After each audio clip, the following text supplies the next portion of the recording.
Hello and welcome back to the All New Nerds Live. My first live in a couple weeks, but it is me, Levi, as always, and I am joined by Ben Gibbs, Johnny below me, and then Tutupon, and then special guest, Brent Age of Grogu, friend of the channel. Hey, we are here, of course, to talk about the Mandalorian finale. It's over. You may or may not have watched. Dime's already saying it's a sad day. It is a sad day. Mando is over. Yeah. That's why I'm sad. Disappointing episode. Yep. There's a take right off the bat. Yeah, I mean, right off the bat, it's it looks like it's another Star Wars moment, another divisive Star Wars thing. Very divisive. Yeah. Who would have guessed? Yep. Yeah. Okay, I could keep talking if no one else wants to talk. Sorry, I'm putting. Everyone's looking at other stuff. I'm looking at chat. Well, I was putting on music. The track on the back. Well, Brent, as the guest, what did you think of the episode?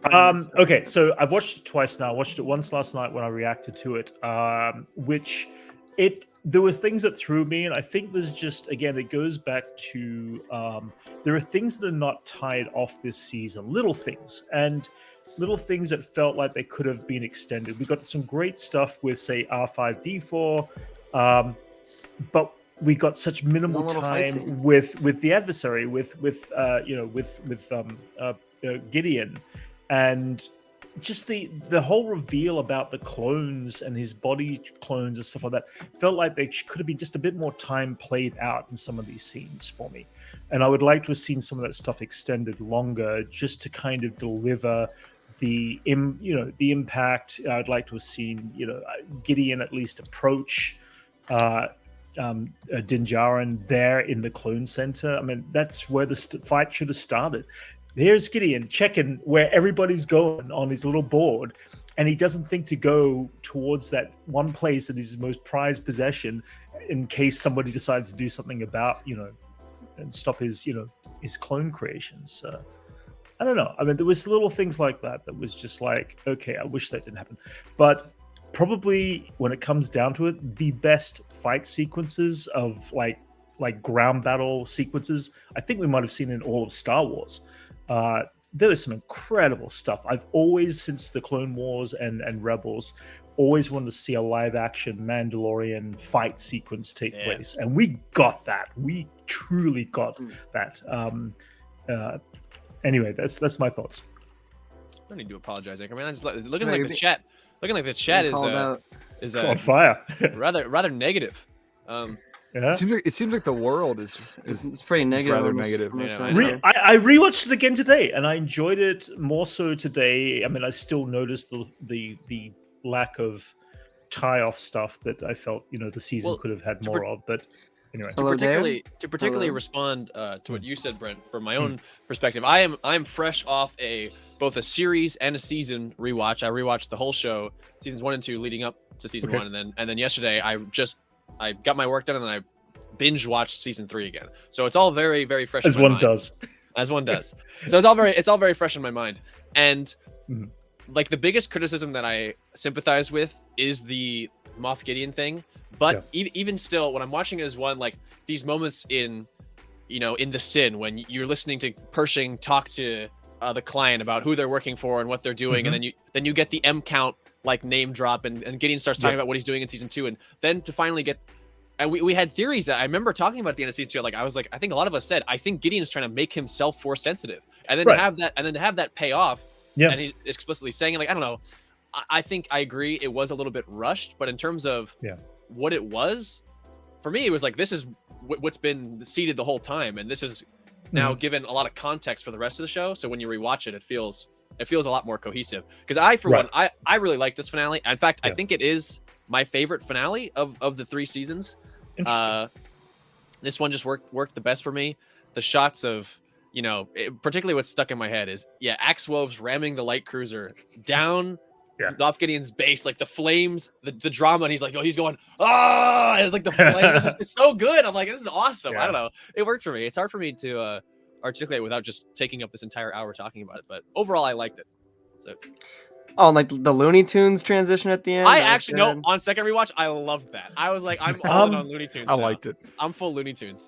I don't know how I feel about it. I see, here's the thing, though. Like, there were shows and TV shows and Western shows, Bonanza and all that sort of stuff, that did do a close-in focal point on the Western themes. So people kind of immediately go to Looney Tunes, but I don't think it was meant to be Looney Tunes at all. It's supposed to have been the old TV Western that they actually would close in a hole into. I understood what it was doing, but people's first reaction is Looney Tunes. Does Andrew It's deserve a like, Grammy? That's... I knew what they were trying to do. It did feel a little strange though for this show. It was very jarring. Let's just say at least. I liked it. Upon rewatch, I liked it a lot more. Okay, your initial. Okay. Mine, like I said, I didn't like it at first. I was like, "That's goofy," and I kind of liked it. I need to rewatch. I did rewatch it. I was Looney like, Tunes. yeah, it felt out of place, and there's not often I feel something's really out of place, and that did feel out of place for the A little bit. You know, we get the side swipes, we get the fades, but fade to black to zero to black, it was a little like, okay. Yeah, I thought that it was visually cohesive enough for me. You want to talk about something sticking out? I'm talking about the Boston Dynamics robot in Book of Boba Fett. Or Dave Filoni's hat. Dave Filoni's hat.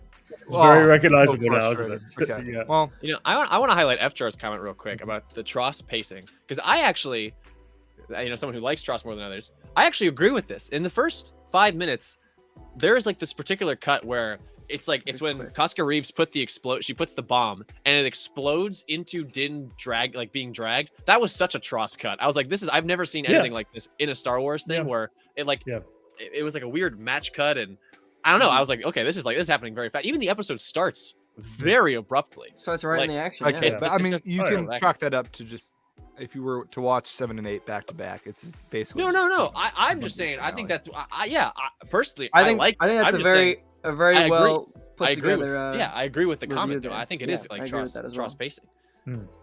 Yeah. Ben just is mad because he's like, I can't like I know, Tross like- pacing. No, I don't. No, if you're saying something is not my favorite Tross movie either, pacing, but- I think that is a horrible insult to any. If I ever made a movie and someone said, "Oh, you got Tross pacing in there," I would kill myself. Okay. All right then. That's a Okay. little Well, I haven't too given my. No, No, Ben, it's Ben. not too much. I hate Tross. You know this.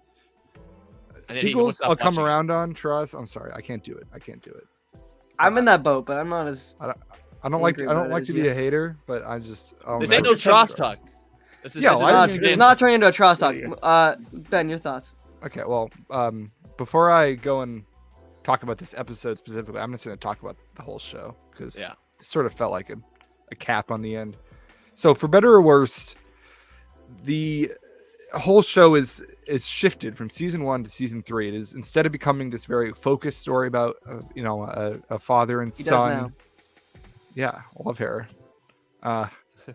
Instead of being a show about a very very simple father and son story, in season 2 it kicked us off. Then Boba happened in season 3. It's become this sort of interconnected MCU-esque web of shows where constantly they're cramming in the setup for the next spin-off, and like it's obvious, and I've liked it all the way through, but you can't deny that it just feels like a very different show at this point because it's constantly setting up something else, and it feels like it's not living in the moment. So if you look at it like that, to me, this show sort of ended with season 2, and it's almost like season 3 was like The Mandalorian, like The Return, like talk about Twin Peaks season 1 and season 2, and then you got Twin Peaks The Return, where it's like it almost feels separated. So I think that's just where a lot of this animosity is coming from, and people are confused about it. And no one's been more critical of Disney than me about the way they've handled this like sort of turn into this like MCU type like format. Like I'm not a fan of it, but it is what it is. So looking at it from that web, I think that you can excuse away some of the inconsistencies, and people are like, oh, like this story didn't wrap up with Gideon well and the cloning, and it's just like Gideon felt like an antagonist and a villain that was wrapped up at the end of season 2, and then he sort of appears as this overall like player in the intergalactic politics that this entire era is building up, but he's not the villain. He's not the antagonist of Din Djarin. So I don't have these sort of negative feelings against the episode when it feels like we didn't really get this huge payoff between Din and Moff that everyone wanted. Like Like Din I and think Moff aren't that enemies. Yeah. they aren't enemy. I think it played out in a perfect way. So just simply to say, I did love this episode and this season, and I think because at its core, I just love this story about reuniting this culture and them retaking their homeland. I really identified with it. It was just really like beautiful story, and just the through lines of the season, just Bo coming to terms with with the way and the armor, like sort of seeding her like really intense sort of dogmatic beliefs, and them coming together and reuniting their culture. It was all so great all the way up into that final sort of drum ceremony they got going on there at the end, or Axe Wove's going for Mandalore. They're banging their things. Like it's just like it paid off so well. Yeah, I heard and that. to Levi's point, I think it's just going to be better to people watching, like, just as a through season, same as Bad Batch. Like, I think these shows are better when you get to watch it all together, as opposed to season 2, where I think you can get away with the week to week, because it's like, and season 1, because it's more like, this is what's happening this week. It's a whole new set piece. It's a whole new thing. So long-winded, but to make big fan here. A parallel point to you, to fit into Jon Favreau's Paper Moon allegory that I constantly reference, because I'm always. You reference that? Oh yeah, I've heard that a few times. okay. Because I use it to defend Book of Boba Fett mostly, because people come after I Book of know, Boba I Fett, know. a show that I love, because they don't like the Grogu Din reunification. But to me, like, Ben is so right. Something I didn't think about, that it is like seasons 1 and 2, and then 3 is like a return. It's a whole different. It's the serialized storytelling versus the episodic storytelling. Like it's very different in structure. It has a different form to it, and so. But what it is, like, thematically for Din, and something I want to point out, is that on rewatch, Din is a lot more prevalent than I think people are talking about in the season. People are like, oh, Din's taking a back seat this season, or he doesn't really do anything. But on a full rewatch, he's very much still one of, if not the main character. But like in the Paper Moon analogy, you don't actually see what happens after the kid gets reunited with the parent. Like, you don't see that. Like, it ends where Book of Boba Fett ends for the allegory. So for Din now, like, and I love that it ends with him just out on the homestead. He's like, you got to go. And the armor makes a reference to his master, how he got trained. I was like, that's a story to be told. Like taking Din on because whoever gave Din the Din name, like if he's Jaren, like there's an original Din that she says trained him and took him on these adventures throughout the galaxy, because Din was helping retake Mandalore, but ultimately, like as he says, like this guy is he's just a guy. That's how this starts. That's why the show is so appealing. He's just a guy in the galaxy, and he gets wrapped up in all this crazy stuff. And now he just wants to live with his son. And so that is like the core of season 3. Is he wants to live happily with his son. And that to me was throughout the whole thing. I felt that. I felt his desire just to be at peace. A line that I missed upon the reaction that I got in the rewatch is when he's like, we got to get Gideon, because otherwise this is not going to end. Like, he wants you. Yeah. I want my life to be happy. Like, we're going to retake Mandalore, but I just want to, I don't know. It just felt wholesome. Like, it really did feel like an end to this arc. Certainly an end to the arc. Yeah, definitely the arc. I was going to say that it feels like they're almost entirely set up season 4 for almost episodic individual episodes again. I mean, go on the adventure. When he's talking with Grief Karga at the end, it's like, you get to go on your adventure, you get to go home and sit down with the kid and this and that. It's like, so it's going to be cool for those. I enjoyed the through story, I think, of season 3 a lot more than I've enjoyed the individual one-offs. But I also come from an era of, like, in the 80s, when television shows like Knight Rider and even Star Trek Next Generation, all those sort of shows were one-off episodes with very thin thread through line. And we did get that in season 1, and we got that mostly in season 2. And by the time we hit, into the 2000s, we got these through stories. I'm enjoying the through story of what we got in season 3, even though there were some thin layers in between there at times. I still enjoyed it. I'm just thinking about the moment that we first see Din meet Grogu, and you get that great shot of them touching fingers, and then the end shot of this season where he gets to just lay back happy and Grogu's playing with frogs. I'm like, the beginning, where we got there, like that's why, and people are, I think, rightly saying in the chat, maybe you didn't think Gideon was handled well, but that's what I think Ben and I are trying to get at, is that, like, Gideon is only in the story because of Din's connection to Grogu. Like, Gideon would be doing this stuff, and the Empire would be doing this stuff, and the New Republic would be doing all this stuff without Din. Like, he is just he's a vessel for the audience to he's stumbling through these galactic events. Like sometimes it intersects, and he's like, I'm just a guy in Star Wars. I just want to lay down with my kid. So when Gideon shows up, you're getting a window into that, and I think that's what Ahsoka and season 4 and Skeleton Crew is going to rectify with now. If Gideon is out of the way, or we're getting Thrawn, we're getting the movie, like we've established this character. Now we can establish the stakes of the galaxy. You know, you see Mon Mothma in the Ahsoka trailer. Like clearly we're going to the okay. Now here's the state of the galaxy. First you got the story in this era, establish the era. Now you're gonna get the bigger picture. And we got a little peek of that with the Shadow Council last week. And I don't know, like it doesn't. What I'm trying to say is it doesn't bother me necessarily that Gideon isn't as prevalent. What I care about, and one of the stories is what's been driving the story has always been the relationship between Din and Grogu.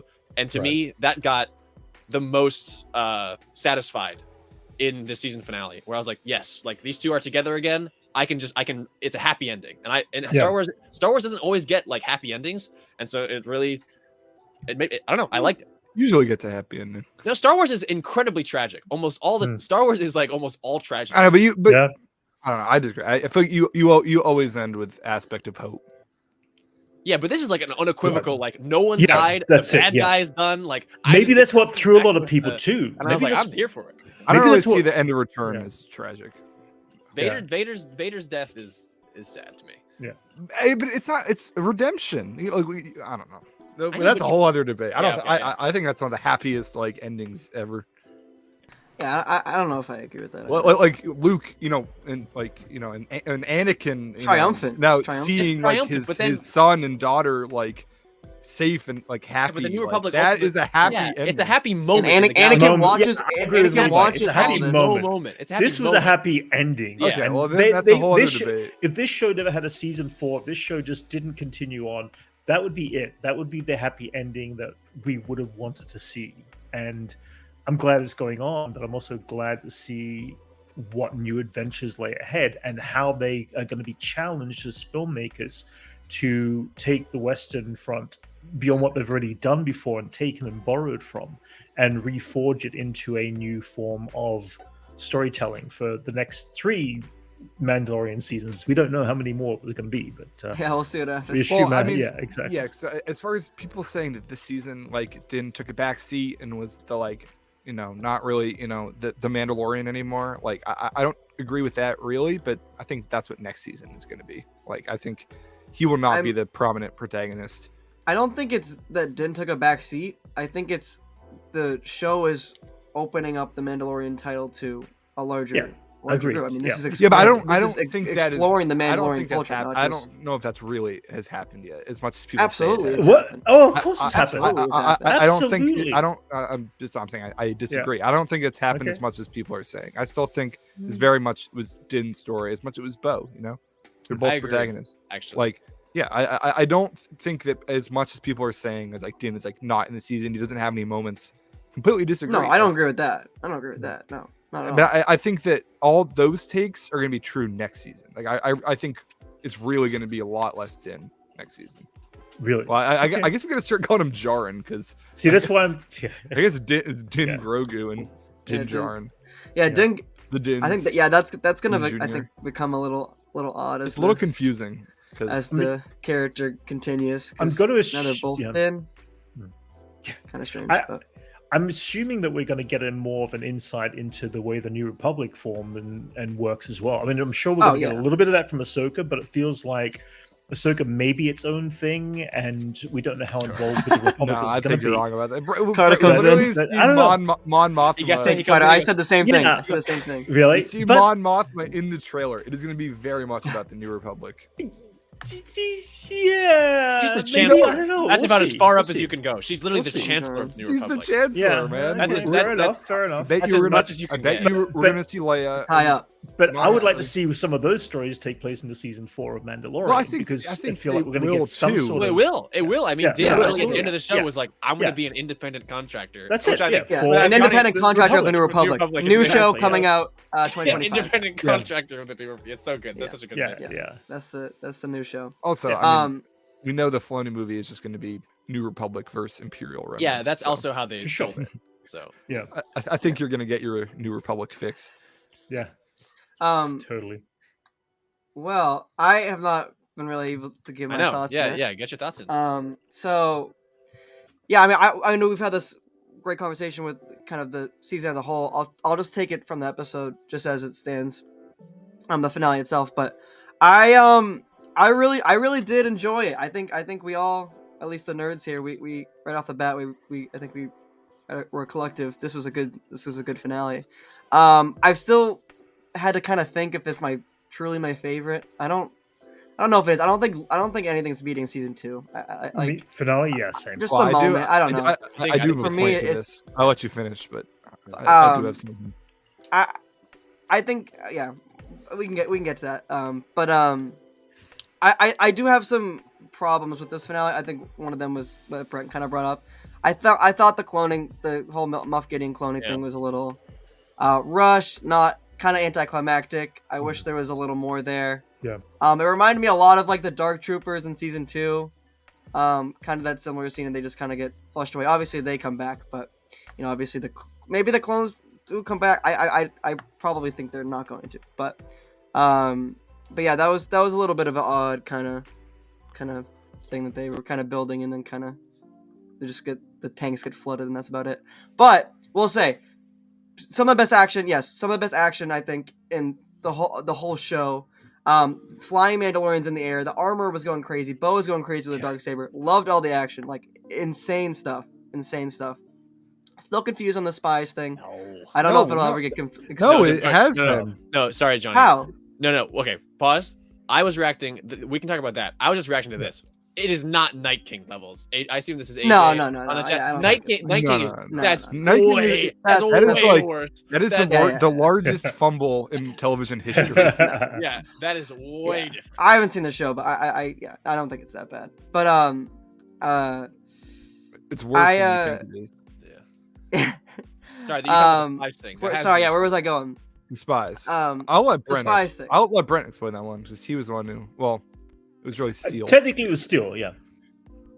So, yeah, oh, go ahead. oh, Go ahead. Yeah. Oh, Since I was going to say. to brought Okay. it up, I So guess, yeah, for we talked about everyone out there who doesn't know, and I didn't know at the time until I found out last night after the episode aired, the idea of the spies is actually not related to a spy within the ranks of the Mandalorians. It's actually in reference to what has been the title of every episode this entire season, which is a religious tone of some sort. And the spies was related to, you know what? Now I'm going to have to dig up the actual specific information there. But I'm on the Wikipedia article right now. okay, cool. Yeah. Yeah. Please go for it. So basically, go ahead. the 12 spies, it's like it's Old Testament stuff. It's when Moses is like scouting the promised land. So in this instance, Mandalore, like there's 12 tribes and the different chieftains come together to like Which we set got out, last Yeah, like, episode. there There was was 12 literally, Mandalorians, of the 13th being Grogu. being Grogu, yeah, and like so Okay. there's literally like an exact and then the So numbers that all kind work of out. runs deep then. Okay. Yeah, like, it's a biblical reference. it's a Yeah. biblical to reference. say in Essentially, short, and it's not. Oh, like yeah.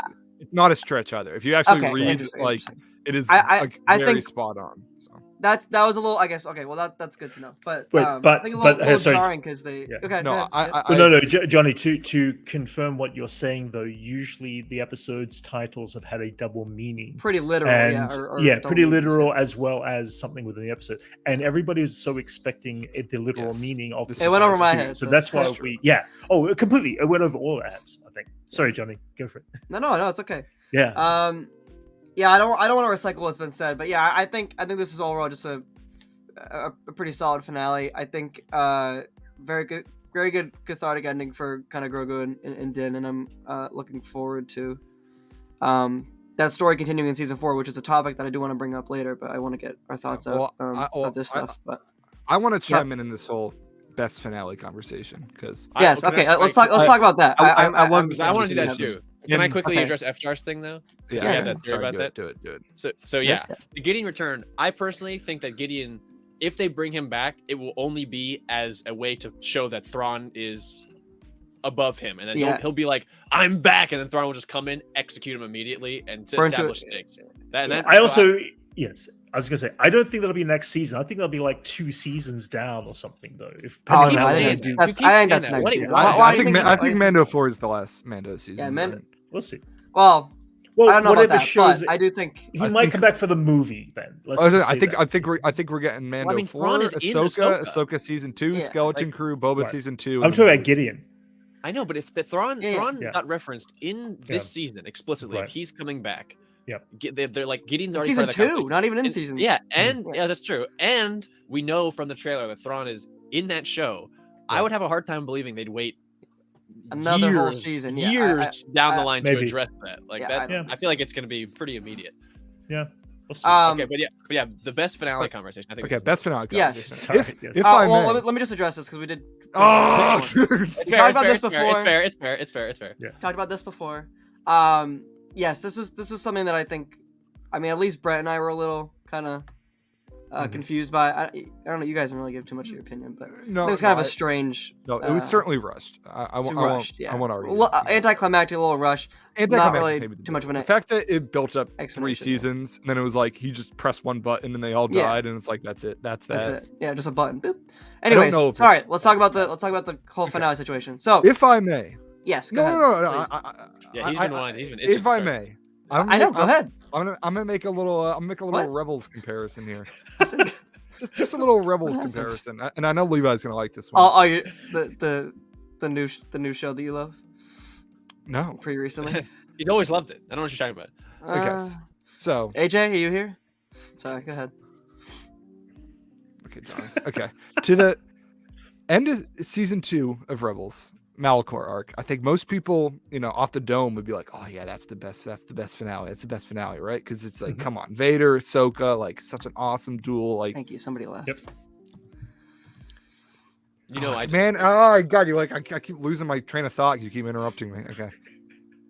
I think most people would agree that season 2 finale was the favorite, but it's skewed by this like Luke Skywalker showing up. It's just like it tips the scales because it's like, oh, it's Luke. Like, how can that not be your favorite like season?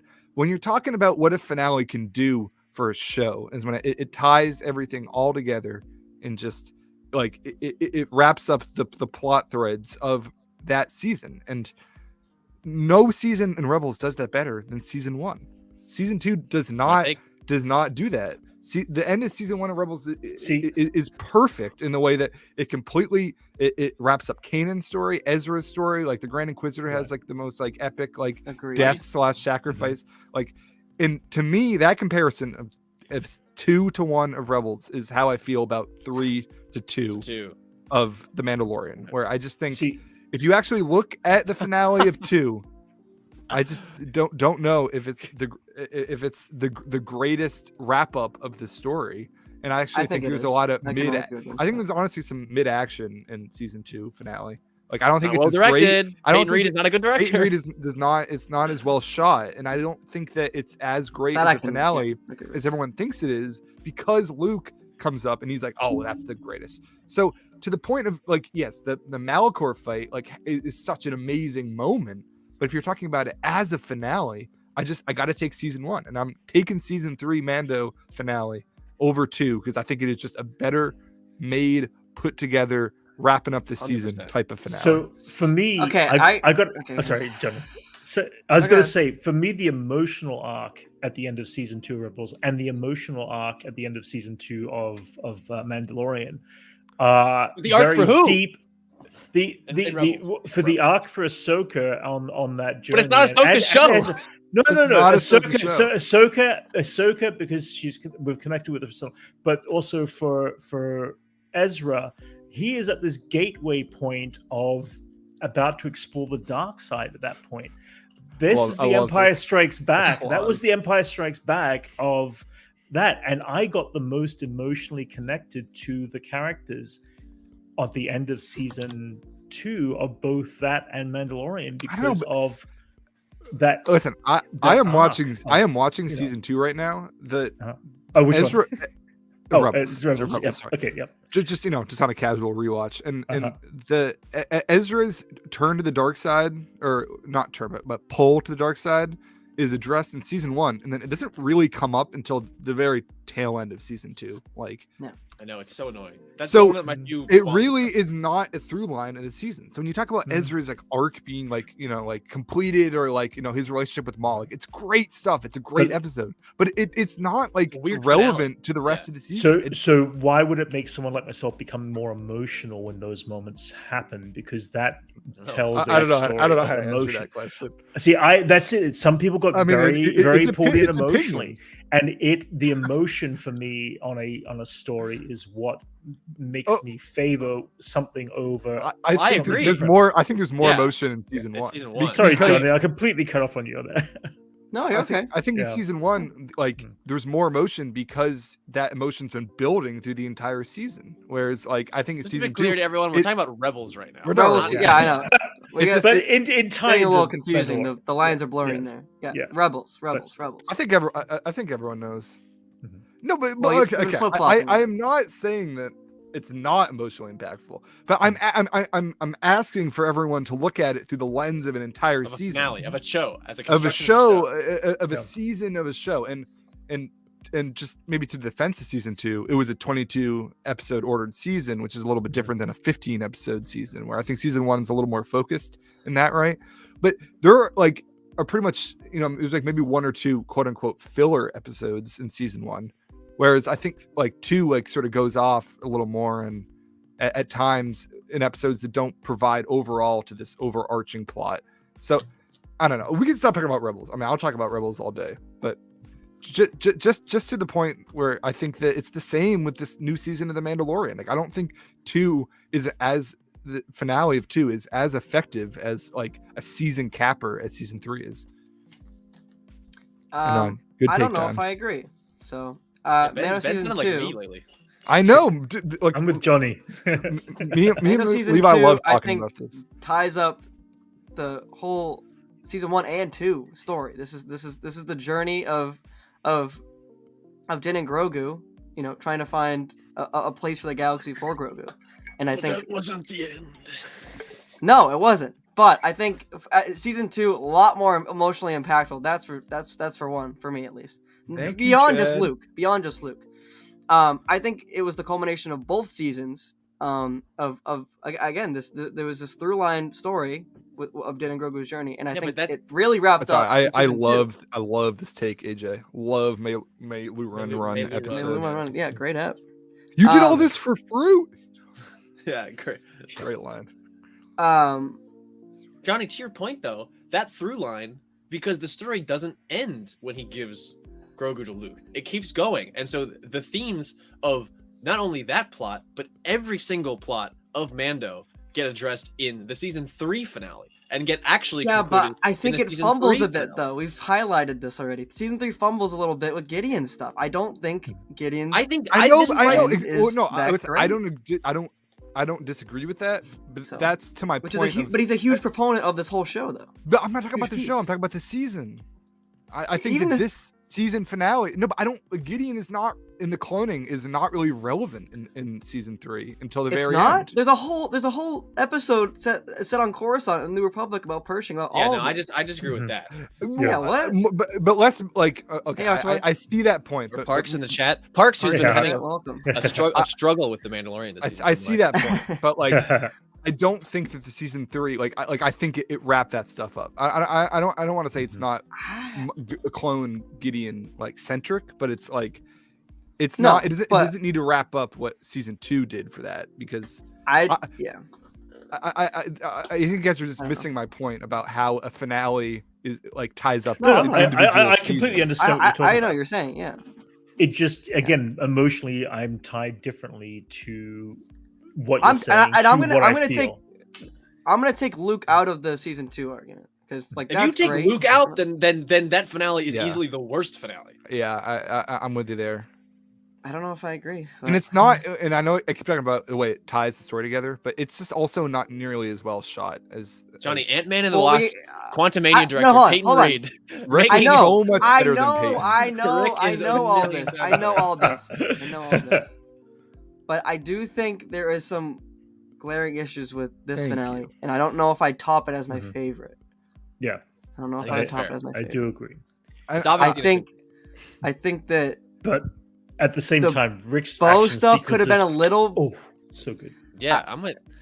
This is maybe more like my wish list in my head, but I wish we got the whole Mythosaur thing. I wish we We can talk Yeah. about that. went that went a little further. Oh, I think that's obviously a season 4 bit at this No, point. I think that's the feature I think film. it's set it. That's Well, the feature film point. I don't agree with either of those. I think Really? Well. I think it's mostly said and done. No, I think that'll be a event for the feature film because it's obvious now that Grogu is going to be the one who's going to be riding I'm the not Mythosaur at mad. this point. Do I look mad? Come on, man.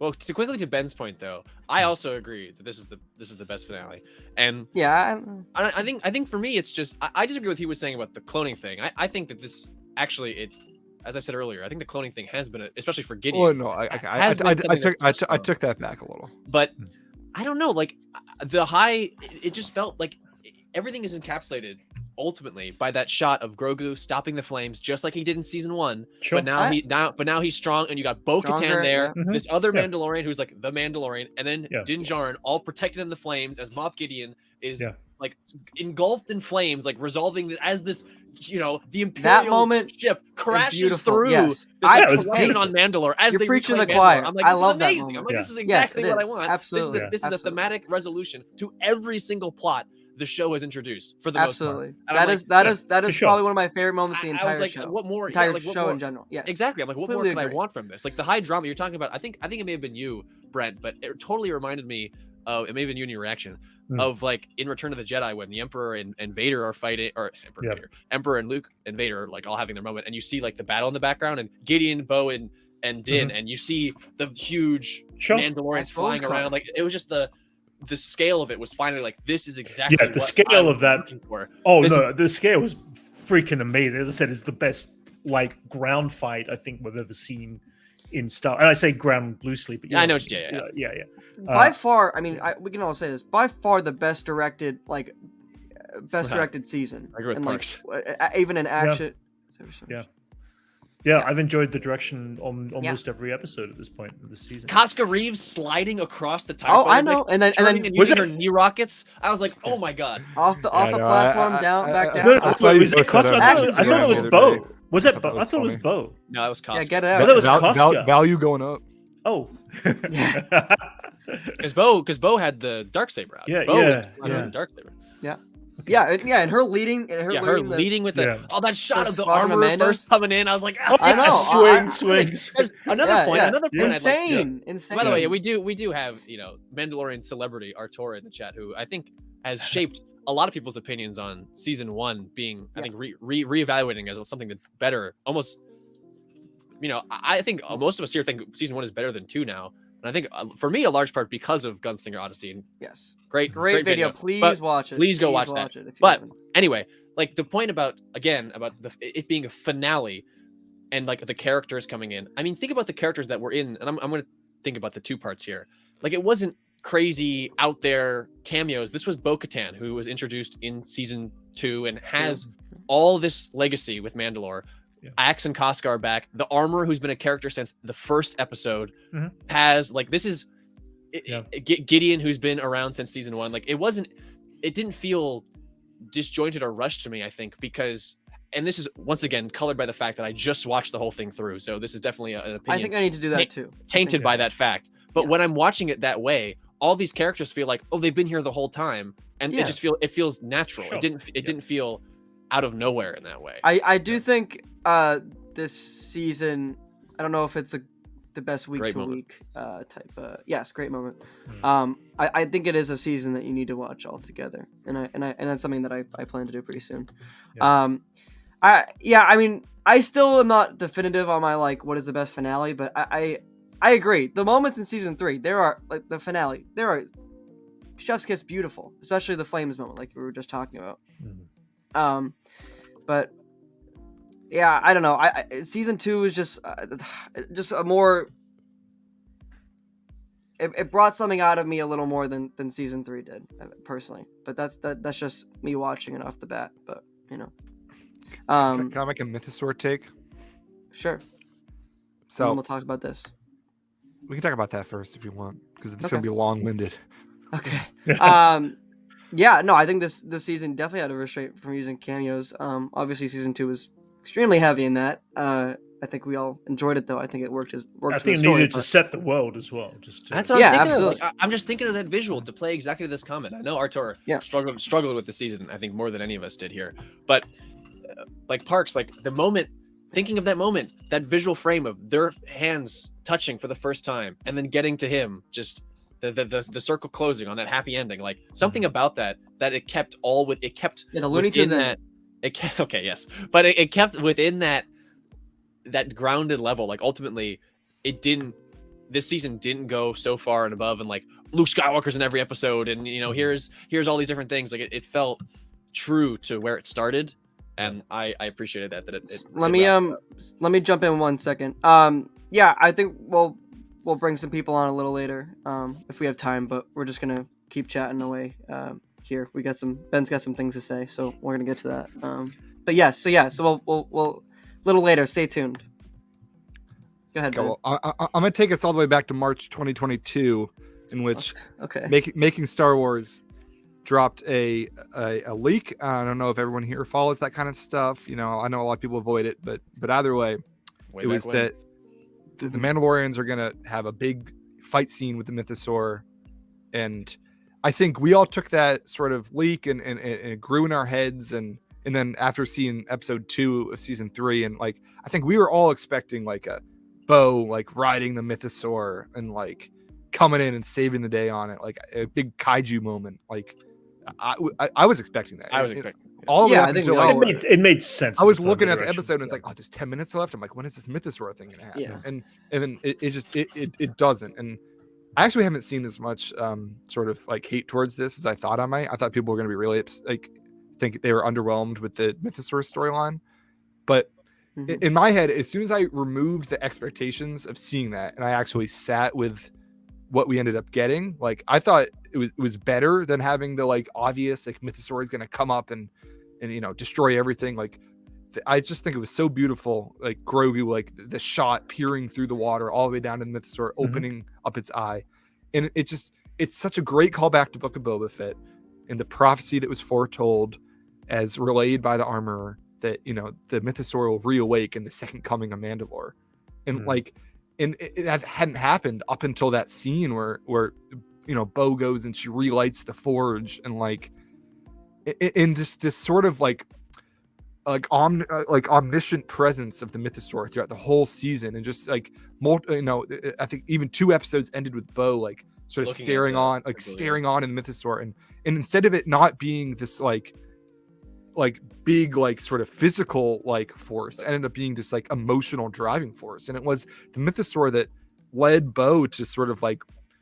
reevaluate where she stood on how Mandalorians should come back together. And It was a spiritual journey, which it was a spiritual journey, Yeah, and so Wholeheartedly, yes. I just thought that was so amazing, and I know people are upset you're not going to get a massive kaiju battle, but like I thought it was amazing. Like I loved the route they took. Like I have absolutely no regrets about that. Like nothing negative to say. I thought it was fantastic. I said right after we saw the Mythosaur in the first episode of the first season, I was like, wait a minute, that is not the eye. We only saw one eye, but that's not the eye of a creature that's going to go up and wreak havoc. That is the eye of an ancient being, very much like the Bendu or something, where it's been around for all these generations and all these, eons. It's going to exist down there and stay down there until it's really needed, and it's going to pick who it wants to come up for. And I mean, are we really truly at the end of the second age of Mandalore at this moment in time, or is that still yet to come? We don't know. I mean, Mandalore's been through hell, but we haven't quite got there yet either. I feel like it, as I said, it will rise again. It'll come up, but it has to be something huge.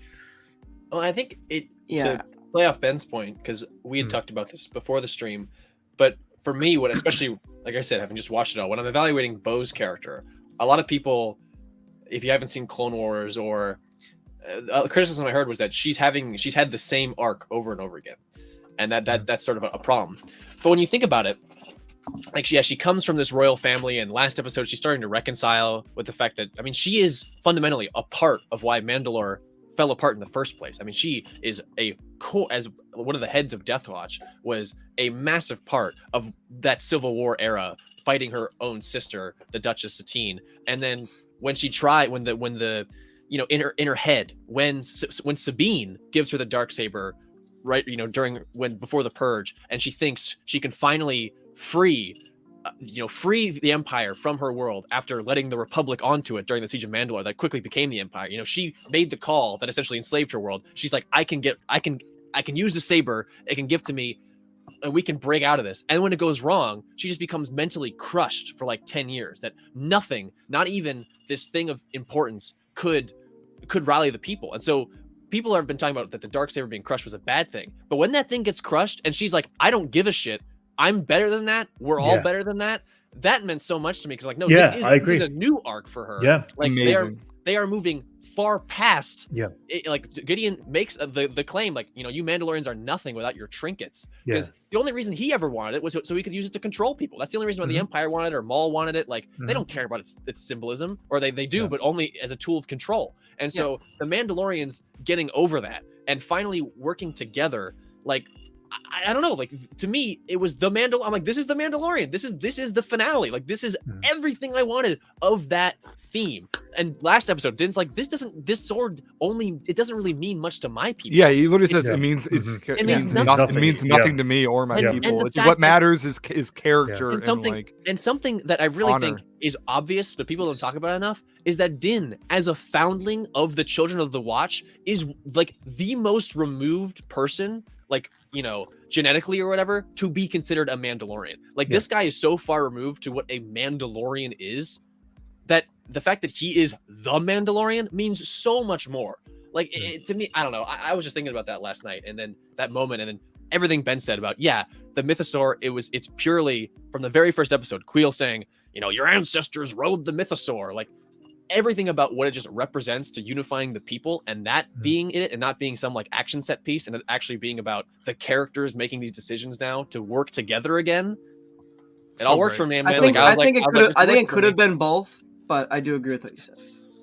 They could have been. I could think they could. And I think it will come up again. I think the Mythosaur will come up absolutely. Yeah, no doubt there. If this was it, I'm like, I get it. Yes. There. No, there was sort of clearly the themes were strong. One of the other, I was going to say, one of the other things that people, you know, have been talking about is, and it's a small thing once again, but when is Bo-Katan going to drop Satine's name and do a name drop? And I suddenly realized, it's like, you know what?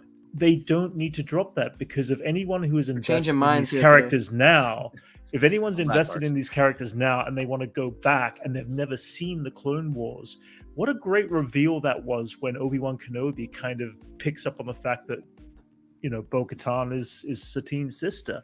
And that was just a moment of like character development for both Bo and who Satine was, in my opinion, from the Clone Wars. So to ruin that by giving them foreknowledge that Satine is, you know, a character or someone in their life, means you go back, you'd never get the same impact. I don't know, this is my, you know, thought of that. Yeah. Anyway.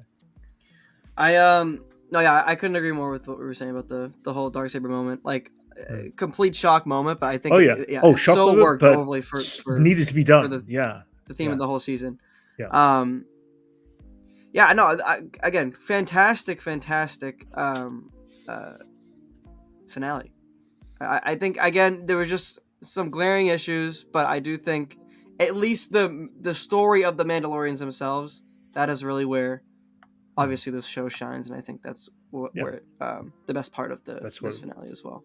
Yeah. So, anything you guys else want to say? I think I'm trying to bring some people on if you want to.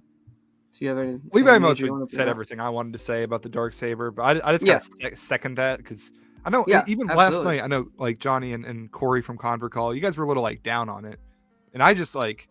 No, I wasn't down the Darksaber. I mean, like, I was just like, it was a shocking moment, but I understood what it meant. I couldn't be more happy that the Darksaber got crushed. Like that. Yeah.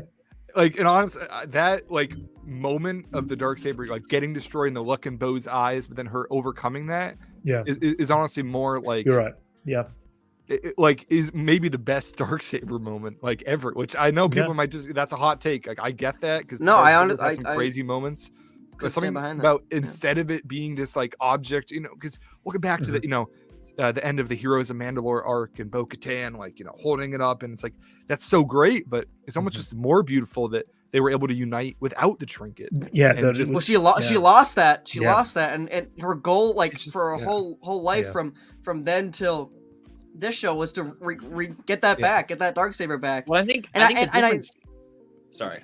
Well, the Okay. difference there too is that the only reason they united in that moment was so they could throw out the Empire. But here, Yeah. like the Empire was a part of that. Bo's been fighting for it. But ultimately, last episode, they came together just because they could. Like that is why she brought them together again. Was Mhm. just so they could live. Like it Right. wasn't. And then they ended up fighting the Empire, yes, and that was always like a sub goal. Hmm. But it was ultimately just that they could exist as a people again. Yeah. Which is even bigger than what it was before. Sorry, Johnny. It's okay. I lost my train of thought. Anyways, let's. I guess we can pull in some folks. Yeah, it here. lpeople the people want to come on. People Let's are get getting- Artur in they're here. antsy. They're getting antsy. Yeah. All right, I'll put the link in here. Hop in whenever, guys. We're ready to talk here. Yeah, no, I just think. I was thinking about when Bo got the Darksaber back, it kind of felt. It didn't feel as grand as I Yeah. would I have agree. thought, and I think that's a testament to the finale and how We'll make it happen. and what we've been saying. So I think that's actually something I just kind of was thinking about. So I mean, it wasn't underwhelming, but it just kind of happened. I don't know, Obviously, there was that fight with Axe. And I everything, but- thought I think at its worst, it was maybe just a little repetitive to the to a degree, yeah. to just the end of the Heroes of Mandalore arc. I mean, it was like shot the same way, like with everyone kneeling, but Right, but at the same time, you have to remember you still have a new audience that you have to appeal that basic story to. And Star Wars has a habit of repeating itself over and over again in doing stuff anyway. And again, at the end of the day, it's targeted at children. So to repeat the same message, and eventually the message. it didn't bother me. If I had something negative, I'm gonna jump in, bring on our first guest here, friend of the show. You know and love him. It's Chad. you know and love him. Hey, Chad. Chad How you doing? with the fresh Chad cut Alone. too. Chad's thoughts. Can't see it though with the hat. But how you doing, man? I'm doing pretty good. Yeah? I love this Good? episode. I don't Yeah. see it. I Yay. literally got done with this episode and I was like, this is the best episode of Mando Yeah, ever. okay. I Like love this. the armor just like going to town with a The hammer. armor or Doing- something. Yeah, I dude, love like her. she was Jedi like I was too. like holy shit, Oh, she's man. Thor. Yeah. Yeah, literally. Yes, absolutely. And the whole like similar that was just awesome. Like you guys didn't bring it up, but like when Din was going through the hallway with the lasers. Yeah, we Yeah. didn't bring that up. Oh my just God! Yeah, taking we him did down. bring that up. That's Like, That's such an Like awesome Oh, yeah. action he scene. goes from That's like crazy. using the knife, he tries to like grab the blast. I know the guy gun, he falls reaches for the down. gun. Yeah. Shit. He's like, oh man. Yeah. The guy falls. He grabs Yeah. like another another dagger. He goes Mhm. one, and then he's just like killing it Yeah. with the two Yeah. pistols, and now he's got two pistols, so he's cool. Yeah, the That's like Django. dueling Oh yeah. in there. Pretty cool. But- Yeah, no, I that was I think I completely We didn't talk about Yeah, that. that was a great. Yeah, that great was scene. literally one of Yeah. like I was just like, this is just Yes. there's some weird like continuity errors in like this episode. Like Yeah. where did Grogu and IG-11 show up? Like Well, they were still in the base. Yeah, Were they? they? were Yeah. Yeah. no, 'cause I'm pretty sure they exited. No, with because everybody. No. they were with Mhm. they were like they leave the hole where Paz was last episode, but then they're not with Casca and Bo when Yeah. they're running out. Yeah, I know that. Yeah, so he'd But still it's be. Yeah, he just went kinda back like- in. Grogu he'd- went back yeah, in. yeah, That's he'd the still be in the base. It's like, Yeah. fair enough. And then just R5 just like showing up out of that's the blue. Yeah, Yeah. I find it's a Like, I great was like, series R5 screenplay. scene. Where'd he Yeah. come from? There's that one Where'd he one come from? goofy shot of like Oh, the side just- profile of him like flying down like in the chasm. It was It was kind of funny. goofy, but it was good. Like what? No, I loved it. Star Wars is kind of goofy, like, and Oh, this it should be. Yeah, is like It's- a great example of goofy Star Wars. It made me, and I love if it it. was Turned into possible, Looney even Tunes more nowadays. excited. Even more. I excited love for that Ahsoka. idea. It's just such like a happy ending. Just like goes down and just, It like, certainly just like- was that. Yes. just Yeah. a guy and his kid just vibing at his house. It definitely Yeah, ended I wanna this get a tour of trilogy. They the almost crib. ended it like a trilogy, didn't they? Really? Yeah. Between season Yeah. 3 and 4, I need like a MTV crib tour of the Din homestead. Yeah, Need yeah. that. Din Homes. It's the Crib new tour. Lars I homestead. need that. Come on now. That's one thing I got to say. Grief Karga's got all this entire beautiful city, huge, great big buildings, and he gives Tim the smallest little homes. No, I think he wants to be out. Yeah, I so think it- Din's it- humble it- about He it. wants to be out in the Yeah, boonies. I don't think he big wants to be in the city. Palace, you know. Yeah, Yeah, but he's still, he's gonna that's be in and out. Bigger. That's a He's- tiny. He's gonna be independent He's contractor. not He's gonna gonna, be- he's gonna be in and out. You know? Yeah, he's got to park the sports car out back. You know, There you Yeah, go. yeah. gotta At have least a something- nice, something gotta have with a nice with big enough. with a carport or something. Alright, so I'm just gonna throw him on. I'm just gonna throw him on because he's sitting in Okay. here. Friend of the show, you know and love him again. You know, AJ. same intro. Hey guys, hey everybody, Hello. Everybody, Hey. welcome to the Hold It Big- Remote. big fan of the Hey, show. guys. Thanks for having me on. Oh, anytime. How you doing, AJ? I'm doing well, Well, Oh, so AJ. you, AJ. so have we changed your I've- mind on the finale a bit? Oh. Or go ahead. maybe a little bit. Gibbs and Okay. Levi had some really good points. Yay. I've been watching simultaneously the points. Bruins game and you guys, and I was like, you know what, these guys have some good points. So, Ryan. I mean, I don't Talk know. about it. We're getting I was just smoked. like, I was just a little underwhelmed. I mean, it seems like majority of people kind of are, so I guess I'm in that camp. Yeah. And the whole Gideon thing bugs me because like I love a good villain, but Levi, you're right. Like he's kind of the vessel of this whole show, or was, because he's dead for what we think. I don't want to see his clones show up again. I guess But- that would be nice to pay off, but I feel like that'd be kind of silly. Yeah, Yeah. I understand. if it'll come I'm a back. big I fan don't of Rise of Skywalker, clones, silly things like that. We still have Secret's the only just Kane hit episode. Yeah, we still have the Kane out there as well. So that's I she's one the thing- only tie to what Gideon. I would was. love to see her be promoted via Mhm. Gideon dying to like Moff Kane, because I think I love her character, and if she could Oh, like she's work great. under Thrawn and on that Yeah. Shadow Council, I would love that. But Yeah. did you guys just talk about R5? Was the Little Chad bit. brought we that up? mentioned them. Yeah, yeah. Okay, I loved about it. R5 versus the mouse. R5 droids. had a that was That was key. fun. yeah. It was fun. Well, And it was- IG-11 as the Marshal. Yeah. Mhm. I Yeah, loved yeah, it. we didn't I bring that loved up it. either. the, Yeah, uh, we did miss some stuff. I loved the applause that he got. Like everyone just like Yeah, Yeah. There's I was around him. applauding. the I new was paint watching. job. Yeah, You he's know, painted Marshall like now. kind of like Cobb Vanth's belt. He even had his Yeah. own like holster. It interesting, was yeah. cool. Yeah, where was Cobb at, AJ? I thought he was gonna show. He's- up. he's The villain. back to tank still. I was talking to Matt today. Uh-huh. By the way, Matt, quote unquote, blown away by the episode. Maybe you guys aren't surprised by that, but I was like, "Were you blown away, really?" But anyways, That does sound like a Matt. it's very like, Matt. It Matt is loves very everything. Matt. Yeah. No, but, that's a What was I gonna say? Cobb. Oh, I was like, Cobb, oh, yeah. I thought it was really weird there wasn't a post-credit scene. Season 2 had one. Book of Boba had one. yeah.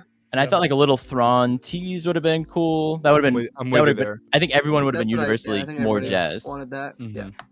And Matt was like, something what was something the, for Ahsoka, you know. Exactly, something to yeah. lead towards that, yeah. Matt was like, what was the Book of Boba post credit? And I was like, Cobb Vanth. Oh, And he was like, yeah. when the hell's Yeah. that gonna pay off? And I'm like, I have no idea. Yeah. I yeah. don't know. Book of If Boba. Boba gets Volume another 2. season? That's it. Yeah. Yeah. I know, waiting for it. The Mandalorian and in Sun Avengers when he goes Double back. din. the Double Dins. The Double- Dins Double Avengers. The Dins, dude. Dins. Yeah, I Dins Avengers don't know how when they we're- go back to Tatooine and he's gotta meet his Oh, husband. yeah. that's gonna get weird with all the marketing and like the toys now. It's just gonna be like Din Grogu, Din Have you Djarin. guys talked about that? What'd you say? Have you guys talked about haven't that? talked The about that. name? The Din I'm- stuff? We touched upon it, yeah. I'm That it's pretty reversed? confused. Like I know that's a thing in real life that can be Mhm. like that. Sure. Yeah. But is that just a Din and his like family thing, or is it a children Well, to watch thing? I briefly mentioned it before. yeah, The Levi armor- was. Yeah. The armorer says that you got this name from like your master who Master. or like who you ever apprenticed to, and Right. they took you out around Yeah. the galaxy on adventures Yeah. and stuff. So Yeah. I think So whoever Din had a father whoever the figure, you know? whoever the OG Din is, like I think there's something specific to Something this there, yeah. relationship Yeah. that it's been this apprentice. Do you master find that protector. choice odd?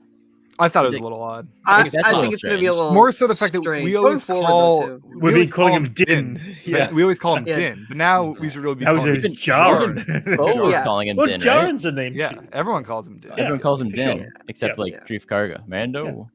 But Yeah, it's a little awkward. it's I think this it's one weird. of those cool little subtle development things of character that I enjoy, that they can do that and drop something like that small on us and go, okay, that's acceptable. That's acceptable.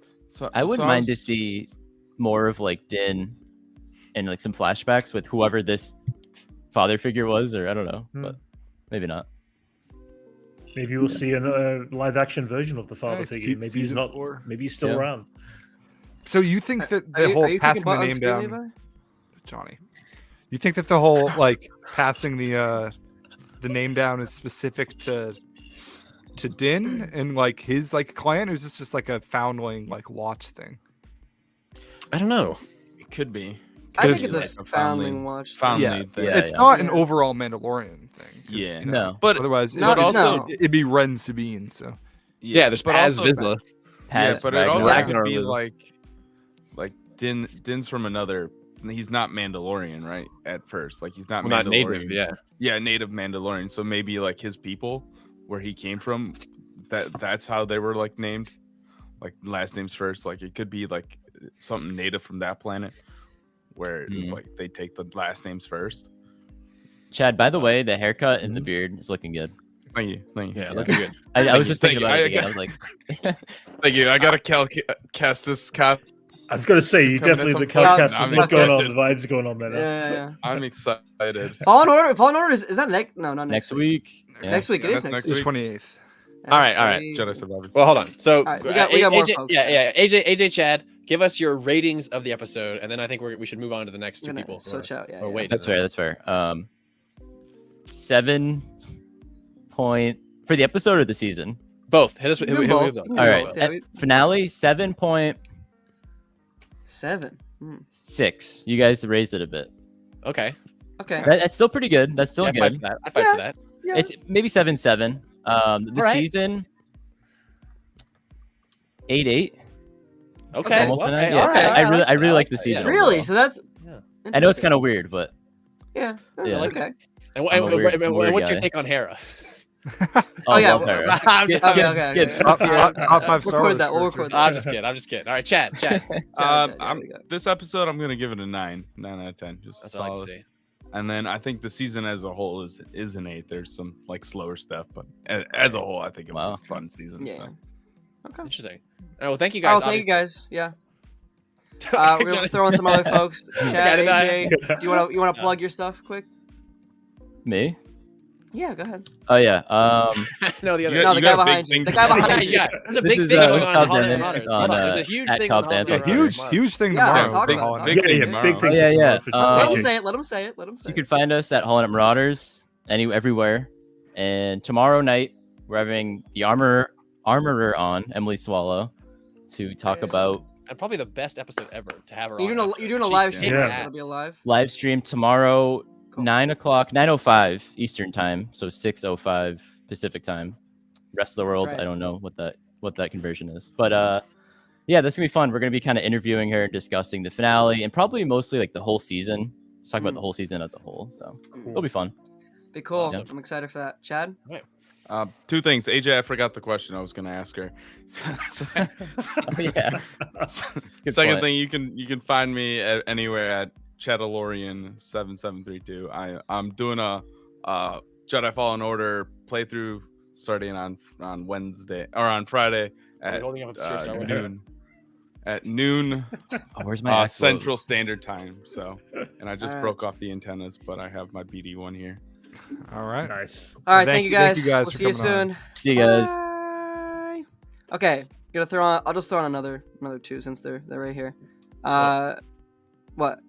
Yeah. Go ahead. Yeah, If you want to okay. do it. Okay. Ooh, the little Um, intro. We've had him on before. So happy to be speaking with him again.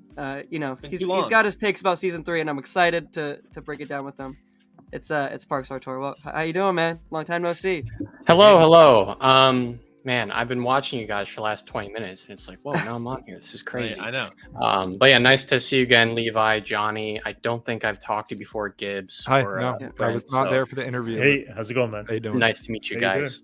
I'm great. I'm doing so good because I absolutely adored this season of Mandalorian from start. No, I wasn't. Yeah. I was like, wait, hold on. Yeah. Really? Really? No, Okay.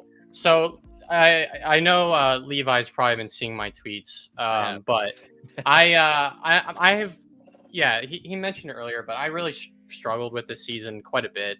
I have to be very honest about it now that the story's like, wrapped up for this season. I acknowledge a lot of my negative experience with the season had to do with the expectations I went into the season with. And it was maybe, and it's weird because, we had Book of Boba Fett, which most people that I've seen on the internet, not big fans of. I'm a big Book of Boba Fett apologist. I really enjoyed parts of that show. We stand And together. yes, and I felt that as far as like the Din stuff in that show, I was like, this is looking good. Like, I like what we're doing. Like, he just had this whole journey in the first 2 seasons, and he kind of got pushed to this point of having to reevaluate sort of his view of what a Mandalorian is, and that manifests symbolically in so many things. And I made a whole video about this, of course, but it manifests in so many ways. And I love that the first way of us sort of going on this new chapter of his journey was with him building a new ship, one that is based off of this, older thing in Star Wars, but it's been updated and modified for Din's needs in the present. So it was symbolically like, oh, this seems like kind of like a signal of where Din's character is maybe going to go. He's going to sort of synthesize, sort of what he's been taught a Mandalorian is through like the Watch and the Way, with sort of the more contemporary Mandalorian with Bo-Katan. And that's what we're going to go through the season with. And Din is going to represent that journey. And he also has the Darksaber, and he struggles with it. And so we're going to see him get good with it. And we're eventually maybe going to see him become like the Mandalorian, like the guy who rules this people. So in my head, I was getting so excited about these possibilities. And I mean, I think that by now, I think I can say, I don't think the season is unaware of what it was sort of perhaps teasing in Book of Boba Fett. It's just not the time necessarily to act on some of those plot points yet, or this is how it's done it. And in a way, like it's different, So I think, just there's a lot of moments in the season that made me sort of scratch my head that I wasn't like, I'd say one of the bigger ones would be like, sort of giving Bo-Katan the Darksaber again in a manner that wasn't exactly, Sabine handing it to her in Rebels, but was very much felt like that. And then this finale, though, I really enjoyed a lot of it, and I had fun with a lot of scenes in it. And I really, say what you will about, if Giancarlo Esposito should have been used more in the season or whatever.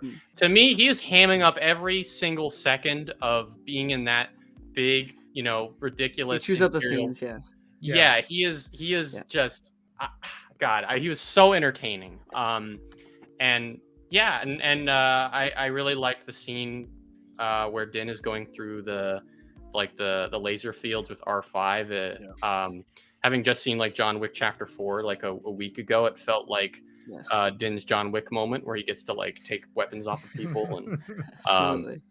and just in general, like Famiyiwa is such an asset to this show, and his 100%. direction is so good. And I mean, just some of the action in this, it's like, no matter how cynical I might be on the surface about story points or whatever, like there is the child deep inside me, like just screaming with absolute glee at seeing all these armored Mandalorians with jetpacks flying to battle One's got the dark saber. The armor is going Kratos on people with her hammers. Just delightful action. And despite like things that story points that didn't go how I thought they would go, or certain things just not playing out like like my expectations versus how it was executed. I'm glad I hopped in here because just for the 20 minutes I was hearing you guys talk about stuff, like you were already changing my mind and forcing me to reevaluate stuff. So and take that for what it's worth, because I a lot of when I decide to analyze something in a video or whatever is based on the emotional reaction I have the first time I watch it, where I go, oh man, this is special. And I really haven't had that this season, but I'm starting to sort of understand the value of just letting it sit and then maybe come back to it now that I know the whole story. So that's kind of the gist of where I came at it. But yeah, a fair point of view. Absolutely. Ben, you look like you got something to say. Well, I don't, but since you put me on the spot, I just are you going to be making a video about season 3? I never like to confirm stuff that I'm working on. Yeah. But I don't. Okay, you don't need to expose yourself. Well, I'll say this: I'm not working on it right now, but I wanted to do another video follow up to that video because I enjoyed making it so much last year. And so I was very keen this season, and this is another tangent about sort of like, sometimes being a creator or like, and I guess you could even extend this to like being on social media too much, like being on Twitter too much. Like you attach a lens, or maybe you sometimes attach a pair of like optics or goggles or lenses, however you want to refer to it, when you watch this stuff that maybe warps how you are 100%. Supposed to see it, or how you should, or a way you could see it. Like I'm viewing it through the lens of like, oh, how does this connect to the narrative? And invariably in the beginning I was doing this. I was going, how does this connect to the narrative that like I presented in my video that I made last year? Like, how is this congruent with that? And when it wasn't, I was like, something's not right, because it's that's but it is, in other ways, and what I had more than, I think 2 or 3 people DM me over the last 2 weeks in response to my tweets, and in a very surprising manner, basically saying like, understandably, I see you haven't had a great experience with the season, but have you considered sort of maybe some of the religious subtext of the season, especially looking at like Jewish history, and someone today was telling me about it. About like Israel and sort of the different movements that have taken place over time, and Reform Judaism and Zionism and different things that I was really only reading about over the last few weeks, and I was going, like that's, and they are explicitly referencing put it into it. With the last week, I don't know if you were listening to this part, but when the revelation of, oh, that's what the spies is. It's not spies, yeah. It's the spies to this very specific Old Testament reference to Moses scouting out the Holy Land. Like, it's very like particular. I think it may have gone. You're the first person I've heard say that. So that's not for me. Credit to steal. It's not straight from him, but yeah, someone else. Credit for somebody else, but yeah. No, but I do think that went over a lot of people's heads. Certainly did. I think. Sure. Yeah. At least ours when we first watched it. But I think. But now knowing that, like, it informs so much of this season and kind of the direction it's all headed towards. Arturo, I was going to ask, and this is actually for everybody in the thought process of it. The idea of, and this is a Dave Filoni philosophy, obviously, but it's like the idea of attachment. We all go into something expecting something that is going to be sometimes greater than what we get, or we're expecting it to go a certain direction. And the big part of that, and I've found that myself with the show and other shows in general, is that you sometimes just have to let go of something when it doesn't happen the way you think it's going to go. Yeah. And it's as you get older, you start to realize it's like, you know what? It may not have been the most entertaining of seasons, or it might have been the best of seasons. At the same time, there's always going to be more stuff going on. There's other stories that go on. Absolutely. And our attachment to what we thought we wanted to see should be able to just let it go and move on and say that's what we got. And that's the one thing that I've learned over the years of getting so emotionally built up in my head what I thought was going to happen. And sometimes I still, I'll kick up a stink about something because I'm like, that but then it's like, no, you just have to let it go. And again, it's a lot more people need to learn that, who get so attached. Otherwise you get a very abusive, we've seen that kind of, idealism about if they don't get what they want, then they're going to kick up a stink. And it's great that we all can, at least us, our group here, just like, we can let it go. We can move on. We can say it is what it was, and learn to accept that too, which is kind of a cool thing. I think we're at the end of kind of, like kind of what I feel like the 3 seasons have kind of been building up towards. Obviously, yes, there's going to be more story after. Sure. But I do feel like this is wrapped up like pretty much the gist of kind of most of the stuff we've been following since season 1. Yeah. And I do think I think Star Wars in general gets bogged down by expectations. So I think, like you said, Brent, just letting it kind of play out. I think, we've had our ups and downs, but I think now looking back, and even just from our conversations today, I think I'm convinced. We're convincing you. I think it's been good. It's been a ride. It's been a ride. It's been a journey. But I think we're here now, and I think it's been great. So yeah. Well, let's I agree with that. But let's pull on Dimes. He's been waiting. Pull on Dimes. Right? He's been waiting for. Yeah. Oh, sorry to pull you on right.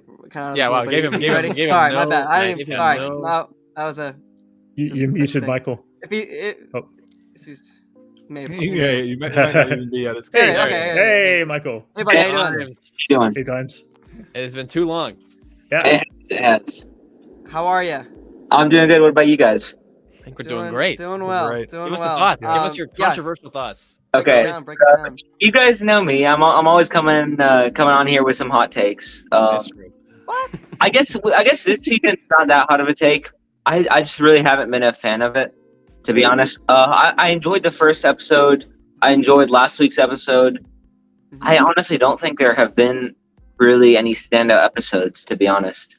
And today's episode, I was just not a fan of. Like, to me, it just lacked substance, Which to be fair, like the Mandalorian, it's not Andor. It's not like it's not Andor. Been about substance, It's like it's never been like substance heavy, if that makes sense. Like the through line kind of throughout the show has always been very minimal and like not kind of not focused on as much as other shows that are more narrative driven. Like Mando seasons 1 and 2 are very episodic, just like in nature, and this kind of broke free of that, but like it still didn't. There still wasn't a lot of story, which was kind of odd to me, because like they were breaking away from that mold of like the episodic structure of the show, and they just didn't compel me, with like a through line that was kind of gaining traction each episode. So I don't know. I obviously disagree with that. Yeah, it's really to disagree with that. I was not. I think you say about. Oh, go ahead. Sorry, I was cutting you off. Go ahead. No, go ahead. Go ahead.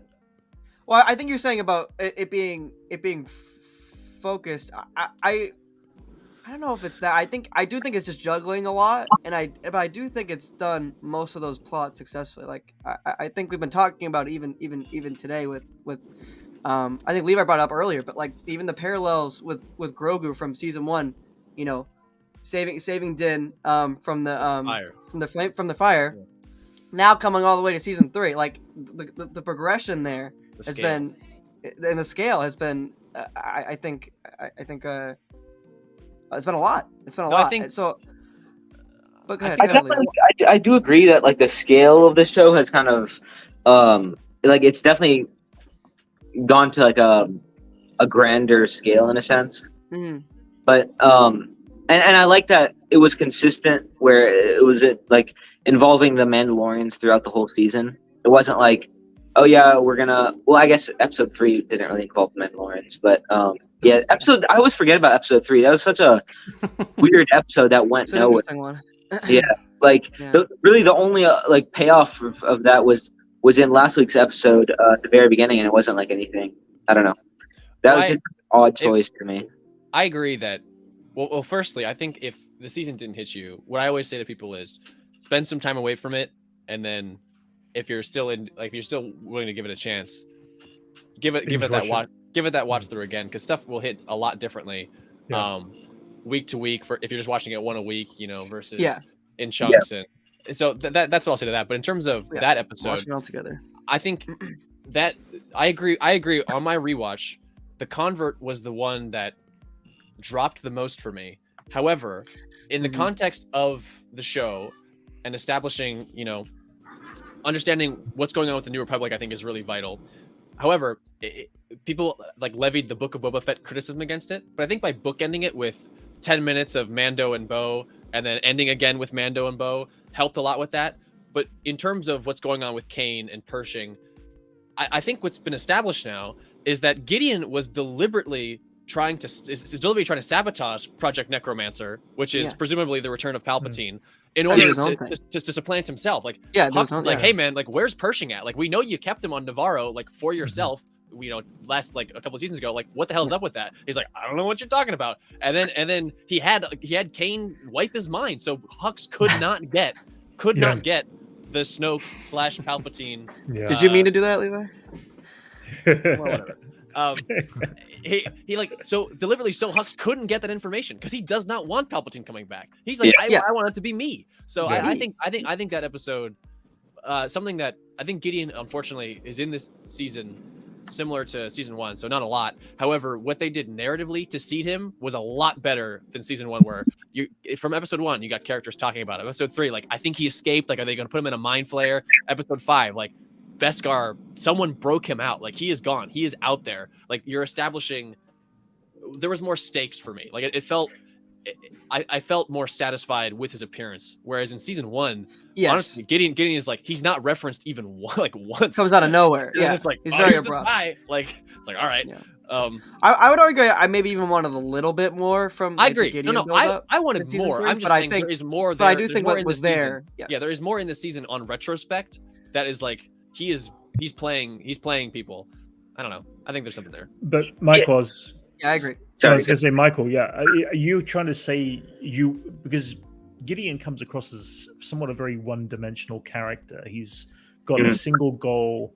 Was it more of a goal that you were searching for from other characters and stuff like that, or it's kind of just searching for the show to like I like the show. I think we all agree here that the show kind of broke off of the episodic structure of seasons 1 and 2, and if it's gonna do that, like I feel like it should compel me in some way. Like, it should keep me kind of wanting to know more about the storyline. I wanted more like clear goals from the characters, or at least clear like changes within the characters. I just didn't really get that. Like, I feel like this season, like I liked some aspects of it. I liked some kind of connection to the sequels. I thought that was cool, and it's like we do need a show to kind of flesh out the sequels, and I'm a sequels fan. But anyway, I think to put into words, like my biggest issue with this season is that it felt like season 3 was like resting on on its laurels, like the Mandalorian was like resting on its laurels this season. Like it didn't try to do anything. Like it didn't really try to do anything. Anything crazy. It was kind of like it didn't strive for much. Like, even like, say what you will about the Book of Boba Fett, like the Book of Boba Fett did a lot of like revolutionary stuff. First of all, like technologically with Luke in that episode with Luke and Grogu, and also with Boba's backstory. Like, that was very interesting and new stuff to Star Wars. And I respect that, like it's trying something new, and obviously Andor did a ton of new, fresh things But this season of Mandalorian just didn't. It just didn't provide me with anything like meaningful, if that makes sense. Yeah, I hear what you're saying. I don't know if I don't think I agree, but I think I could. Well, let me highlight one. One could be, we got the answer of who saved Grogu. I think that's a huge through line that I think that's I think that True. changed some things. But I to your point though, I think that there was a lot that season 2 and kind of in Book of Boba Fett, the specifically the Mando parts, like I think that really did set up this season, and that's really what was explored throughout this whole season. So I think there's a lot that still needed to be unpacked, and I think that's from the older stuff, and I think that's what this season did a lot of. But I also do think it introduced a lot because we're getting the Mandalore lore now. We're getting filled in on that kind of universe too. So I mean, this is the most, I think, the biggest amount of Mandos we've seen on screen in Star Wars in general. So I'm trying to. It's an interesting debate. Yeah, I don't really know where I'm going with it, but I think the season did do some big things. But I do understand maybe you're being a little underwhelmed. If not to speak for you, I think I comprehend where you're coming from. Yeah, I get it. I get it. I don't personally feel the same way, so it's hard to. I think because that's for me, obviously, it was yeah. doing those things. It did have a very clear goal it set out to do, and else to do. But Dimes, what did you think of out of 10 this episode and then this season? I know earlier you said 4 out of 10, which I think is 4 out of 10. I think Really? that's a classic. Wow. No, that's a classic Dimes in the That's chat. a bait. versus That's a Dimes little bait. versus That's a Dimes little here. bait. He's very Bait different. over it. He's I very thought we were different. going under the gun. There's a crazy unhinged stuff in chat. You and he really comes wanted to here, get he's on all today, nice. huh? Yeah. Yeah, Levi knows well. There's Dimes in the chat, and then there's Dimes. That's right. Right. Dimes in the chat. I don't know who that guy is. 4 out of 10 Dimes in the chat. In reality, I would give this like a 6 or 6.5 out of 10. The Okay. season or the Better. episode? The episode. This season Um, is honestly like it's like a 7.5 or 7. I'd say a 7 for me. So even a solid 7. Yeah, this guy, Okay. he likes being negative, but he knows. Yeah, Yeah. that's still pretty good. you come around a little bit. Mando seasons 1 and 2, and Yeah, that's fair. and Andor was some of the best Star Wars I've ever seen, and I was thoroughly just hooked to. You're still. We can agree there. You're still We on the can agree Andor there. blues. Yeah, you're still. Yeah, on the yeah. Andor You're blues. trying to win us over with the love for Andor. We all love Andor here. Well, Not Brent. Not Brent. Brent's the only one here. yeah. I Well, love he doesn't hate Andor it. and I Yeah, hate yeah. Andor at the same time. I got out of here. Shut So- up. Well, I don't want. Never mind. This guy. I was going to defend you, Brent. Let it. Never mind. What did you say earlier, Never Brent? You mind. gotta let it go. Let it go. Just like. Come on. Yeah. But Yeah. Thanks for coming that's on, fair. Dimes. That's fair. Thank you, Dimes. Sometimes. I have one question for you guys. Yeah, Of course. sure. Of course.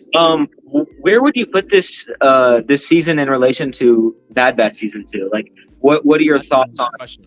both? That's a tough question. It's a loaded question. It's a very loaded Yeah. question. Yeah.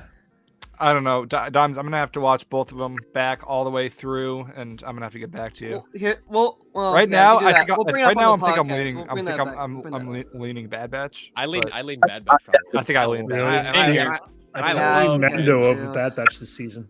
Like I love Mando, but Bad Batch season 2 is like. Yeah, man. Outpost, man. Come on. Outpost. That's tough. Yeah. Yeah, the I think highs it of the may highs be- of season 2 of Bad Batch are like some of like peak Star Wars. Yeah, it's true. No, That's true. I agree there too. That's So- true. Yeah. Yeah, I There think are I'd say some Bad lows. Batch. I gotta think about that. I think I'd say Bad Batch, but yeah. Well, how about you? Did you say what you? Oh yeah, I Okay. definitely lean Bad Batch for sure. I love this season of Bad Batch. I think it's definitely better than season 1. And I'm yeah. a fan of season 1. I like Bad Batch overall is a great show in my opinion, and it's been like consistently getting better. Even with season 2, like it started off a little bit slow, but it really picked up the pace. And like the last couple episodes, like last 5 or 6 episodes of season 2, have all been great in my opinion. Even I really liked Pabu that episode. Yeah. Which is under Big fans, big Pabu We're fans. big I Pabu think. fans. fans. Big Good Pabu episode. fans here. Yeah. through and obviously the Outpost and the 2-part finale, they were all great. Yeah. And That's great. I'm sad that Tech died, but I think it was the right decision. Wait, Tech died? Just kidding. Yes. I'm No, with you I there. think it worked. But Oh wait, while we have our tour here, do we have look at Artur's a big Bad Batch fan. Where's it? What are you damn, pulling we, up? we don't have it here, damn it. I was gonna. Oh, nothing- we should pop up something. Yeah, I was gonna pop up the Benny thing, but I think you took. Oh. Did you take away the Yeah. Benny thing? no, we didn't have it. Corey did. Oh, sorry. We have this whole bit how Johnny looks just like that character Benny in from. Oh from- yes, yes. Unfortunately, you're Well, not well, being those allegations. Yeah, no, I literally, know. you're- Believe me, I've gotten a ton of it, so. we I've love heard those it. episodes. The slop. Oh man, we only got started. It's okay. We only got started on Thank this, you, like, during- Dimes. We'll talk to you soon, buddy. Leon. Thanks for coming Of on. course, always. Take care, man. Well, I think well- we're wrapping it up. Well, Parks, do you want to? I don't think you gave your ratings yet. I think of course. we've Well, talked well, about Parks- it. But yeah, yeah, Parks- do you want to? You want to? So for the episode, then the season. Yeah, sure. Yeah, absolutely. whatever you want to start with. Yeah. I guess for this episode, a 7 or so. I guess. I mean, I kind of learned like 2 weeks ago, with the Bryce Dallas Howard episode, whatever it was called, Guns for Hire. Once for Yeah, having it. That's right, yeah. I was like, okay, it connects so well to what you said earlier, Brent. Like, I'm like too invested in this story trying to go a certain way. Right. I just have to like, To get I just side have to stories take like my that. hand. Yeah, I just have to take my hands Trust off the the wheel. process. Mhm. Exactly. Yeah, Let I them have to cook, so to speak. Yeah. use the force, you know. Yes. And as a result, I mean, last week's episode was phenomenal regardless, but this week's episode as well, I realized with both, like when I took a step back and I was like, okay, you know, let's just see what happens. Like I had that like these last episodes were the best experience I had this season, aside from maybe like the very start. So had a lot of fun with it. This season overall, I'd probably also say like a 7. Like I feel pretty similarly about the season as I do Book of Boba Fett, where it's like, you know, the intent I think I can appreciate overall. I think if there's any one thing, any part of the show that I'm like, that kind of needs a little bit of help, is Favreau's writing. Just whether or not the intent behind how much depth there is to certain storytelling decisions or how well certain things are paid off.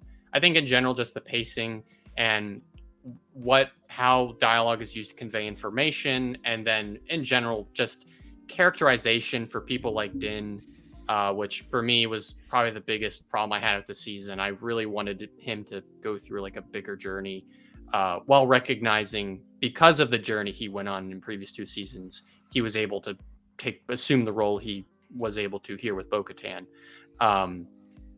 That aside, like there's a lot of good things here, and I mean, I can't deny just how much fun I had with episodes like the Pirate, and it's such a fun one. obviously all the jetpack action in this episode, and it's like, man, this is a TV show, and like I can be a little forgiving when a TV show isn't like, I'm thinking back in the day when I used to watch like some shows on the CW like Arrow, and it's like, oh boy, here they have Gorilla Grodd or whatever, and the CG Yeah, and he terrible. looks yeah. not Yeah. great. So I this know. is honestly like an extremely impressive bar, and Sure. mind you, it's Disney and it's Disney Plus, of course, like it's gonna look really good, but Yeah. still, like it's one of those things we take for granted, I think, and I really appreciate it. So I think it's a big testament to the directors. I think yes, we're absolutely. we've been saying it's kind of The throughout the best season, but I looking think season, I think. best shot directed season for by sure. Yeah. Yeah, while we I guess most consistent for sure. Yeah, while we I- have you here live on air, because I know you know you're paying attention to this stuff. Like, Yeah. it's Greg Fraser versus Dean Cundy now, and obviously Yeah. Dean Cundy is Greg Fraser's amazing, but Dean Cundy's no slouch. And I think the Absolutely. take we've been having is, for whatever it's worth, this is like the best looking season. I'm glad you brought up the Pirate, because I think about like you don't think about it until you're really seeing them in your mind, Yeah. next to each other. But season 1, like the scale of the action, and then all of the like TIE fighter dogfights in this, it's like a whole different show. And like the Insane. way Yeah, the way that's that for the way sure. that he like they lock the camera on like the inside on the of the ships, interceptor, like it Yeah. is they've been doing that a lot. gorgeous. Even on the Yeah. jetpacks of the Mandos too. Yeah. I know. or not the It- jetpacks, but they've yeah, been- no, they did that last Heck, episode. yeah. Yeah, like they put them on the. It's Yeah. so, POV like, shots. Yeah, the POV I stuff love is that. it's it's just been- really interesting, yeah. visually interesting. Yeah, you the are aerial right. combat has been It spectacular. is. It definitely feels different with those scenes, and I really Yeah, I mean, and just how, especially this, I think the space battles are such a great like testament to the technical execution of the season. I would even point to like how some of those scenes are edited, even like are just thrilling. But I don't know. I don't know if I agree with saying the season looks better than 1, only That's fair. because That's fair. One looks amazing. I am such a massive fan of Greg Fraser, and like I love how much that first season imbues the whole Wild West aesthetic of like the sun is always setting, and I don't know, just like the open prairie type visuals of certain locations, and I'm a huge fan of that, and for me, like the absence of that aesthetic in this season was like, I think the thing where I would go, okay, unfortunately, like I'd still put that over, but yeah, it looks great. That's fair. I would say it looks better than season 2. I would say that. Yeah. Just quickly, what are your expectations for Ahsoka? For Ahsoka, massive question. That's well, a loaded I want question, this to happen. This to happen. This to happen. Yes. No, I mean, obviously, massive fan of Dave Filoni. I support his rights and his wrongs more often than not. Same. I'm really excited. I don't think this show hasn't hindered my excitement at all. I subscribe to sort of the theory that Filoni was more so focused on Ahsoka, while Favreau was like, having maybe light conversations with Filoni about this season. But more often, most of the time, Favreau was probably like, okay, I'm the main person steering the ship here. I obviously big fan of Rebels, big fan of Clone Wars, so that's gonna be cool. But also, I really really like that it is like Filoni's still taking the time to like put in intriguing new characters and stuff, like the Skull and Hati, not Sith but Force wielder people. That to me, I saw that and I was like, oh, the show's gonna be great, just because he's still throwing in original stuff in there. Oh, totally. Yeah. So and the cast I think looks really good, and I'm very excited for it. I don't really have any like sort of I want to see this happen because I kind of trust where it's going. Whereas with the season of Mandalorian, I was like, I'm really invested in it going and doing this, So I'm invested in Filoni. Yeah. So. Yeah. Well, I just think Ahsoka has a lot more of a larger checklist just from Rebels and kind of. That is true. Yeah. Because that's what it is too. It's if anything, it's a Rebels. It's sequel the Rebels sequel. Yes, for sure. Yeah. So. Anchorman's been in and out, but I'm gonna try to bring him on. One last try. One last hurrah. We know he's got a trend here. Can we hear you, Anchorman? Are you there? Okay. All right. Okay. Thank you guys. All right, Levi, take us out. All right. Well, yeah. Parks, you can stick around for a little bit, but Parks definitely. Well, shout actually, out. I have to go, so I. All right. We'll leave it. All right. Get out of here. No, so everyone, go check out. Nice to meet you, man. Please. Artur nice to meet you guys. Prophecy of Hope. The Clone Wars trilogy, Mass Effect, Last of Us. Obviously, the Mandalorian video. Big fans of you. So. There's great stuff to check out. Totally. Thank you. Some of the best video essays on the internet. Please go check them out. But as always, guys, leave your comments down below if you're watching this on the VOD. Thank you for those who joined us live. And we'll see you guys. Great turnout. So thank you guys. Bye-bye. See ya. All right.